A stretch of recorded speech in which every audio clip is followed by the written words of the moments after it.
জেলা নীলফামারীতে এবার আখের বাম্পার ফলন হয়েছে। কৃষকেরা অল্প পুঁজিতে বাণিজ্যিকভাবে এই আখ চাষ করছেন। এবছর বৃষ্টি কম হওয়ায় আখের ফলন হয়েছে ভালো। এদিকে ভালো দাম পেয়ে খুশি চাষিরা। এতে দিন দিন বেড়েই চলছে আখ চাষ। সরজমিনে দেখা যায় কৃষকেরা ব্যস্ত সময় অতিবাহিত করছেন আখ কাটতে। সারি সারি ভ্যান দাঁড়িয়ে আছে মাঠ থেকে আখ নিয়ে যাওয়ার জন্য। এখান থেকে আখ স্থানীয় বাজার সহ বিভিন্ন জেলার পাইকাররা এসে নিয়ে যান। জেলা কৃষি সম্প্রসারণ অধিদপ্তরের কার্যালয় সূত্রে জানা যায়, জেলায় এবছর ১৭৫ হেক্টর জমিতে আখ চাষ হয়েছে, যা গত বছরের চেয়ে ১৫ একর জমিতে চাষ বেড়েছে। যারা আখ চাষ করছেন তাদের সাথী ফসল হিসেবে অন্য ফসল রোপণের পরামর্শ দিচ্ছেন সংশ্লিষ্ট কর্মকর্তারা। এতে আখ চাষিরা লাভবান হচ্ছেন। নীলফামারী সদর উপজেলার লক্ষ্মীচাপ ইউনিয়নের মেম্বার পাড়ার বাসিন্দা শ্রী মাধব চন্দ্র রায় প্রায় ১০ বছর আগে প্রথমবারের মতো তার এলাকায় আখ চাষ শুরু করেন। কৃষক মাধব চন্দ্র রায়ের দাবি, তার হাত ধরে ওই এলাকায় প্রায় ২০ থেকে ৩০ জন কৃষক আখ চাষ শুরু করেছেন। তিনি বলেন, ১৩ সালে থাকি এই কুশিয়ারের আবাদ করি।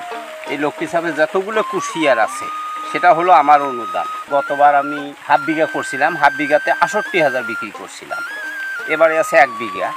হয়তো এবারে একটু বাজারটা ড্যাম দেখা যাচ্ছে, তাও আশা করি যে ১ লাখের মতো বেচবো আশা করি। খরচ আমার মোটামুটি ১,০২০ মতো খরচ হয়েছে। ওষুধপত্র একটু ভালোই লাগে, মানে সময় মতো ওষুধ দিতে পারলে। এই যে কুশিয়ারে কিন্তু এই যে আইসে আপনার নালি, তা ইনশাআল্লাহ আমার জমিনে কোনো রকম নালি নাই।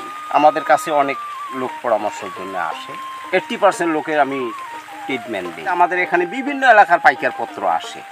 দেখতেছেন যে মাঠে বহু আছে, যখন টানা শুরু করবে দেখবেন যে সপ্তাহ ১৫ দিনের মধ্যেই মাঠ খালি হয়ে যাবে। মনে করো যে ১৫ শতক মাটি, কারণ আগামীতে এখন আবার বেশি লাগাবার চিন্তা ভাবনা আছে আর কি। আমার ৩,০০০ কি ৩৫ এরকম হতে পারে আর কি অনুমানিক। কিন্তু পরিশ্রম বেশি, মানে খরচ কম, পরিশ্রম বেশি। গেল হয়তো ১৩, ১৪, ১৫ টাকা পর্যন্ত পিস বেড়ে থাকবে। এইভাবে প্রথমত ১৩-১৪ টাকা বিক্রি হল। বর্তমানে বাজার খুব খারাপ, মানে বাজার পাটি আসতেছে আর ঘুরতেছে, বাজার খুব কম বলতেছে। নীলফামারীর মাটি আখ চাষের জন্য উপযোগী বলে জানান জেলা কৃষি সম্প্রসারণ অধিদপ্তরের উপপরিচালক ডক্টর এস.এম. আবু বকর সাইফুল ইসলাম। তিনি বলেন, নীলফামারী জেলায় এবছর ১৭৫ হেক্টর জমিতে আখের আবাদ হয়েছে। আখটা আসলে বেসিক্যালি চিউন টাইপ আখ, যেটা চিবানো আখ বলা হয়। এটার আবাদটা আসলে দিন দিন বৃদ্ধি পেয়েছে। আমাদের ১৭০ হেক্টর আমাদের লক্ষ্যমাত্রা ছিল, ইতিমধ্যে ১৭৫ হেক্টর আমাদের অর্জন হয়েছে, যেখান থেকে গড়ে ৬০ মেট্রিক টন হিসাবে আমাদের ১০,২০০ মেট্রিক টন উৎপাদন হবে বলে আমরা আশা করছি। তবে আখের যে একটা মেন সমস্যা, যেটা এটা এই বাড়ার পাশাপাশি আবার যেটা দেখা যাচ্ছে যে একটু আখের যে মূল রোগটা, রেড রট, যে লাল পচা রোগটা, এটা ছত্রাকজনিত একটা রোগ, এটা বীজবাহিত রোগ বেসিক্যালি। এই জন্য আমরা আমাদের এসও ভাইদের মাধ্যমে আমরা কৃষকদেরকে এটার যে প্রক্রিয়াকরণ, অর্থাৎ বীজটা যখন কাটা হয় বা বীজ যখন রোপণ করা হয়, তার আগে এই আখের বীজটাকে আমরা চারির মধ্যে ডাইথেনিয়াম ৪৫ বা টিল জাতীয় ছত্রাকনাশক বা বেবিস্টিন বা এই গ্রুপের ছত্রাকনাশক দিয়ে শোধন করে, চুবাইনে শোধন করে, তারপর এটাকে ছায়ে শুকিয়ে তারপরে এই আখটাকে আমরা রোপণ করার জন্য বলছি। সঞ্জিতা শম্পা, সংবাদ প্রকাশ।